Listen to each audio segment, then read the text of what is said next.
पटना नगर परिषद के अधिकारी अरविंद कुमार पर हमला करने वाला लालू यादव का रिश्तेदार रंजन यादव अरेस्ट हो गया है। मुख्य आरोपी तनुज यादव अभी भी फरार है। उसकी गिरफ्तारी के लिए पुलिस छापेमारी कर रही है। तनुज आरजेडी सुप्रीमो का पोता बताया जा रहा है। अरविंद कुमार की हालत गंभीर बनी हुई है।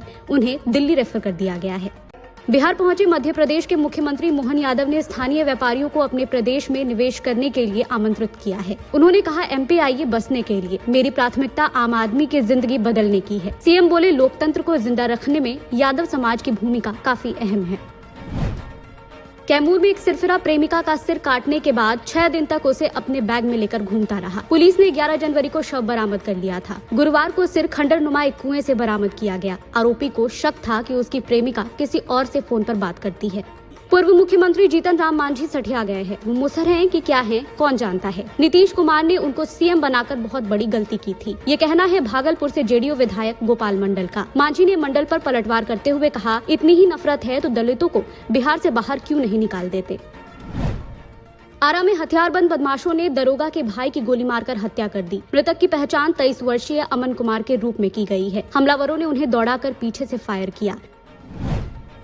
लैंड फॉर जॉब केस में दिल्ली की राउज एवेन्यू कोर्ट ने अपना फैसला सुरक्षित रख लिया है। 20 जनवरी को अदालत अपना फैसला सुना सकती है। इस केस में लालू यादव, पत्नी राबड़ी देवी, बेटी मिसा भारती और बेटे तेजस्वी यादव समेत उनके परिवार से 11 लोगों के नाम हैं।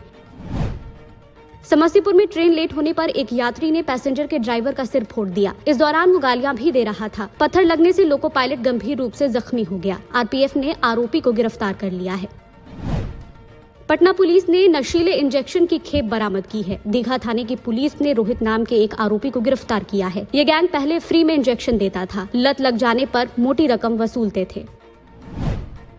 बेतिया में पिता की मौत की खबर सुनते ही 26 वर्षीय बेटे ने भी दम तोड़ दिया। 65 वर्षीय पिता छोटन यादव के साथ गांव के ही लोगों ने मारपीट की थी। आरोपियों को गिरफ्तार करने की मांग को लेकर परिजनों ने दोनों शव रखकर बेतिया लौरिया मुख्य मार्ग जाम कर दिया। मौसम विभाग ने बिहार के सभी 38 जिलों में कोल्ड डे का येलो अलर्ट जारी किया है। पूरे प्रदेश में कड़ाके की ठंड पड़ रही है। पटना समेत 13 जिलों में बारिश की संभावना है। 21 जनवरी तक लोगों को ठंड से राहत की उम्मीद नहीं है। बिहार विधानमंडल का बजट सत्र 5 फरवरी से 29 फरवरी तक आयोजित होगा।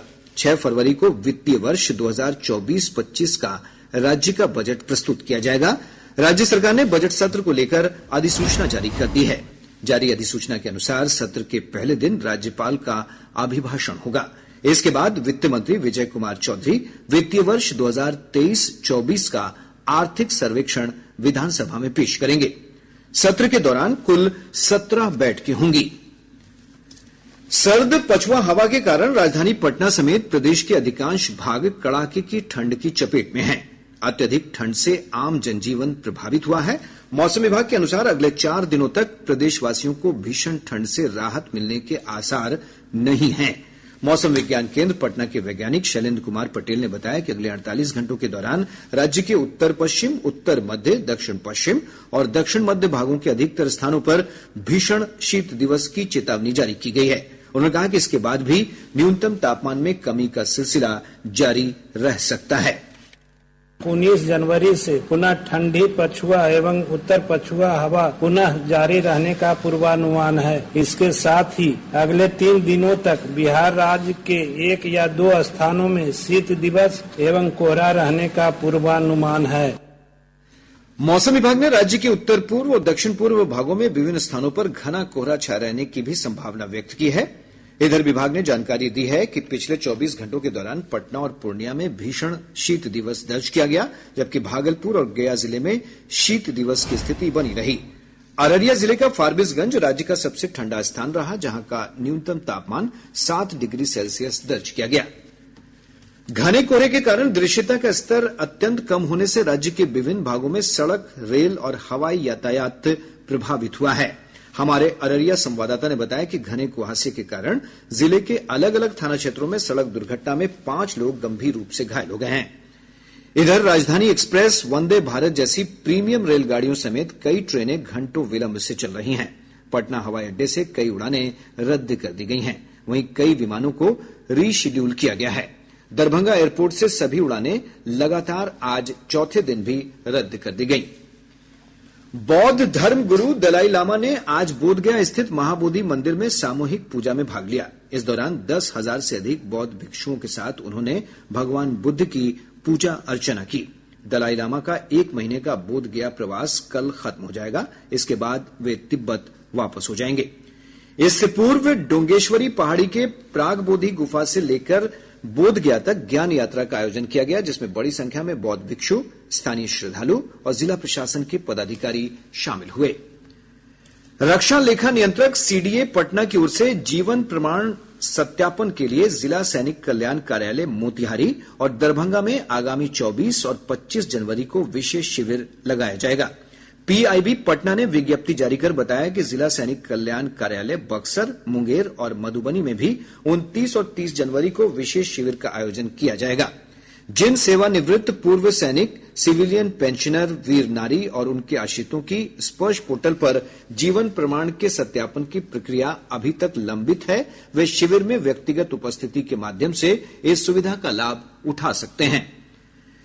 प्रधानमंत्री नरेंद्र मोदी कल राज्य में प्रस्तावित मोतिहारी, दरभंगा, सहरसा और कटिहार के एफएम ट्रांसमीटर का वर्चुअल माध्यम से शिलान्यास करेंगे। शिलान्यास कार्यक्रम को लेकर इन स्थानों पर तैयारियां पूरी कर ली गई हैं। ये जानकारी आकाशवाणी एवं दूरदर्शन कोलकाता के अपर महानिदेशक अभियांत्रिकी एसएमटी आलम और उप महानिदेशक अभियांत्रिकी सह क्लस्टर प्रमुख पटना वेद प्रकाश ने दी है। लोकसभा चुनावों से पहले आम आदमी पार्टी के हरियाणा प्रदेश अध्यक्ष अशोक तंवर ने पार्टी से इस्तीफा दे दिया है। तंवर ने अपना इस्तीफा आप संयोजक अरविंद केजरीवाल को भेज दिया है। अशोक तंवर ने पिछले हरियाणा विधानसभा चुनाव से पहले कांग्रेस से इस्तीफा दिया था, जिसके बाद उन्होंने आम आदमी पार्टी ज्वाइन की थी। इस समय वो आम आदमी पार्टी की हरियाणा चुनाव प्रचार अभियान समिति के अध्यक्ष थे। माना जा रहा है कि वो हरियाणा चुनाव के लिए राज्य में हुए टिकट बंटवारे से खुश नहीं थे। उन्होंने कहा था कि बीते 5 सालों में जिन्होंने पार्टी के लिए काम किया, उन्हें टिकट बंटवारे के दौरान अनदेखा किया गया।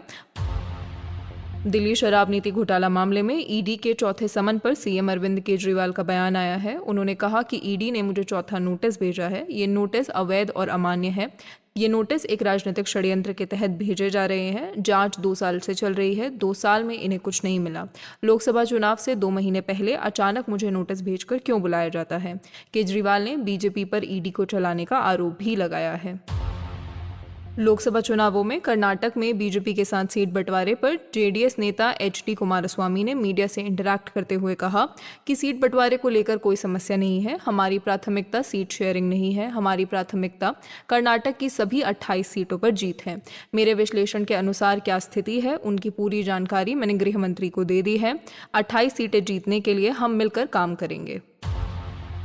राजस्थान कांग्रेस अध्यक्ष गोविंद सिंह डोटसारा ने 2024 के लोकसभा चुनावों को लेकर जयपुर में पार्टी नेताओं के साथ बैठक की। बैठक के दौरान राजस्थान कांग्रेस प्रभारी सुखजिंदर सिंह रंधावा और कांग्रेस नेता सचिन पायलट भी मौजूद थे। रामलला के नाम पर मुकदमा दायर करने वाले निर्वाड़ी अखाड़े के महंत धर्मदास ने एक और ऐलान किया है। उन्होंने कहा कि राम जन्मभूमि मुकदमे का फैसला 70 साल से चली आ रही जिस रामलला नाम की मूर्ति के हक में आया है, सिर्फ उसी मूर्ति की स्थापना गर्भगृह में होनी चाहिए। उसके अलावा किसी मूर्ति की स्थापना गर्भगृह में नहीं हो सकती। उन्होंने आगे कहा कि ऐसा करना गैर कानूनी होगा और इसके खिलाफ मैं मुकदमा करूंगा और बाहर संघर्ष भी होगा। जम्मू और कश्मीर के नौशहरा में एलओसी पर बारूदी सुरंग में धमाका हुआ है, जिसमें सेना के 2 जवान घायल हो गए, जबकि एक स्थानीय नागरिक की मौत भी हो गई है। घायलों को उधमपुर के कमांड हॉस्पिटल में शिफ्ट किया गया है। एम्प्लॉय प्रोविडेंट फंड ऑर्गेनाइजेशन यानी ईपीएफओ अब आधार कार्ड को डेट ऑफ बर्थ प्रूफ के लिए वैलिड डॉक्यूमेंट नहीं मानेगा। ईपीएफओ ने डेट ऑफ बर्थ प्रूफ के लिए वैलिड डॉक्यूमेंट्स की लिस्ट से आधार कार्ड को हटाने का फैसला unique identification authority of India यानी UIDAI के आदेश के बाद लिया है। 22 दिसंबर 2023 को UIDAI ने निर्देश दिया था कि आधार कार्ड का इस्तेमाल किसी व्यक्ति की पहचान का सत्यापन करने के लिए हो सकता है, लेकिन ये डेट ऑफ बर्थ का सबूत नहीं है। UIDAI ने कहा था कि जन्म तिथि के सबूत के तौर पर दिए जाने वाले दस्तावेजों की लिस्ट से आधार कार्ड को हटा दिया गया है। भारत जोड़ो न्याय यात्रा के 5वें दिन असम पहुंचे कांग्रेस नेता राहुल गांधी ने मणिपुर का मुद्दा उठाते हुए पीएम मोदी पर निशाना साधा। राहुल बोले कि मणिपुर में सिविल वॉर का माहौल बना हुआ है, लेकिन प्रधानमंत्री मणिपुर नहीं गए। इसके अलावा अपने संबोधन में राहुल ने असम सरकार को हिंदुस्तान की सबसे भ्रष्ट सरकार भी बताया। वहीं केंद्रीय गृह मंत्री अमित शाह भी आज से 3 दिन के लिए असम और मेघालय के दौरे के लिए रवाना होंगे। इसके अलावा असम में अहम एडमिनिस्ट्रेटिव रीशफल के तहत 1993 असम मेघालय काडर के IAS officer doctor Ravi Kota को असम राज्य का अगला चीफ सेक्रेटरी बनाया गया है। अभी असम सरकार के चीफ सेक्रेटरी के रूप में पवन कुमार बोरठाकुर काम कर रहे हैं, जो 31 मार्च को सेवानिवृत्त हो जाएंगे। मध्य प्रदेश के मुख्यमंत्री डॉक्टर मोहन यादव आज बिहार के दौरे पर हैं। अपनी विजिट के दौरान सीएम सबसे पहले बिहार के गांधी मैदान स्थित श्री कृष्ण मेमोरियल हॉल पहुंचेंगे। इसके बाद वीरचंद पटेल मार्ग स्थित बीजेपी के प्रदेश कार्यालय जाएंगे, जहां बीजेपी सांसदों, विधायकों, पूर्व सांसदों और पूर्व विधायकों के अलावा प्रदेश पदाधिकारियों के साथ उनकी बैठक होगी। बैठक के बाद सीएम पटना के इस्कॉन टेम्पल में दर्शन करते हुए वापस भोपाल मध्य प्रदेश के लिए रवाना होंगे। बिल्किस बानो मामले में 11 दोषियों में से 3 ने सुप्रीम कोर्ट में याचिका दाखिल करके जेल में सरेंडर करने के लिए और समय मांगा है। उनके वकीलों ने दलील दी कि सरेंडर करने के लिए 2 हफ्ते का समय दिया गया था, वो 22 जनवरी को खत्म हो रहा है। ऐसे में उनकी याचिकाओं पर तत्काल सुनवाई की जाए। सुप्रीम कोर्ट ने इस दलील को स्वीकार कर लिया है।